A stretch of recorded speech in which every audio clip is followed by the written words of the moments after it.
আজকে নিয়ে চলে এসেছি কদবেল মাখা। এখন কদবেলটাকে আমি ভেঙে নেব। তো বন্ধুরা আমার কদবেলটাকে ভাঙা হয়ে গেল। কদবেলটাকে বের করে নেব। তো বন্ধুরা দেখো আমি এখন কদবেলটাকে বের করে নিয়েছি। এখন আমরা কিছু উপকরণ দেবো, তোমরা দেখে নাও। আমি দিলাম আদা, আর দেবো কাঁচা লঙ্কা, এবার দিয়ে দেবো ধনে পাতা, এবার দেবো লবণ, এবার দেবো চিনি, এবার দিয়ে দেবো মরিচ গুঁড়ো, এবার দিয়ে দেবো সরষের তেল। এবার ভালো করে আমি এগুলো পেস্ট করব।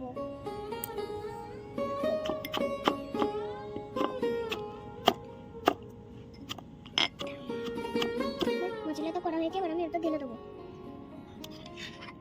এবার এটা আমি ভালো করে মাখবো।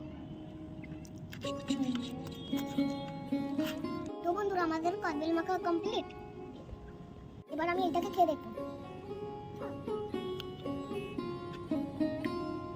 কি বলবো বন্ধুরা, সত্যি বলছি দারুণ।